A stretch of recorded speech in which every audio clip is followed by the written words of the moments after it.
অবস্থায় কি দান বা সাদাকা করা যাবে? ঋণ থাকা অবস্থায় দান বা সাদাকা করা যাবে কিনা? মৌলিক কথা হলো যে ঋণ থাকা অবস্থায় ঋণ পরিশোধ করাটাই উত্তম সাদাকা করার চাইতে। এটা হলো মৌলিক কথা, মোটা দাগের কথা। আপনি ১,০০০ টাকা দান করার চাইতে ১০০ টাকা ঋণ পরিশোধ করা আপনার জন্য অধিকতর গুরুত্বপূর্ণ এবং সওয়াবের। কারণ দান করাটা সাধারণ দান, সেটা আপনার জন্য নফল, আর ঋণ পরিশোধ করাটা আপনার জন্য ফরজ। অতএব ফরজ রেখে নফল করতে পারবেন না।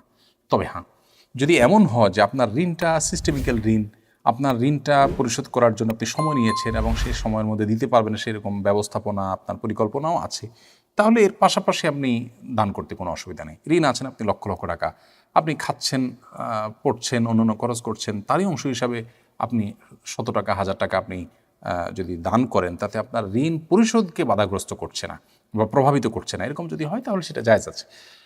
তবে অবশ্যই মৌলিকভাবে ওই কথাটা আমাদের মাথায় রাখতে হবে যে দান করার চাইতে ঋণ পরিশোধ করা ইসলাম শরীয়তের দৃষ্টিকোণ থেকে অনেক বেশি গুরুত্বপূর্ণ এবং সওয়াবের কাজ। বিধায় দানের উপরে ঋণ পরিশোধকে সবসময় অগ্রাধিকার দিয়ে আমাদেরকে চলতে হবে। সাকলাইন আলভি আপনি লিখেছেন, কিস্তিতে পণ্য কেনা কি জায়েজ হবে? কিস্তিতে কিনলে কিছু সুদও তো দেওয়া লাগে। কিস্তিতে কিনলে একটু বেশি দাম দেওয়া লাগে অনেক সময়, এটা সুদ হিসেবে বিবেচিত হবে না। কোনো জিনিস নগদে কিনলে এক রকমের দাম, কিস্তিতে কিনলে দাম বেশি। এই বেশির কারণে এটাকে আমরা অনেকে সুদ মনে করি, এটা সুদ বলা যাবে না।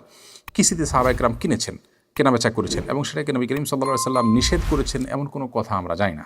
এবং সেখানে কোনো শর্ত যে তিনি দিয়েছেন যে কিস্তিতে কিনলে আপনার সেটা হতে হবে, আপনার মূল দামের মতো হইতে হবে, কিস্তিতে কিনলে কেনাবেচা করলে কম বেশি হতে পারবে না, এরকম কোনো শর্ত নবী সাল্লাল্লাহু আলাইহি সাল্লাম দেননি। বিধায় এটিকে জায়েজ বলেছেন বিজ্ঞ ওলামা একরাম। বিধায় কিস্তিতে কেনাবেচা করাতে কোনো মৌলিকভাবে অসুবিধা নেই। আব্দুল্লাহ আল মামুন আপনি লিখেছেন, জুমার নামাজ মসজিদে এসে অনেককে দেখি সবার শেষে এসে গায়ের উপর দিয়ে সামনের কাতারে বসতে যায়, এটি কি তাদের গুনাহ হবে?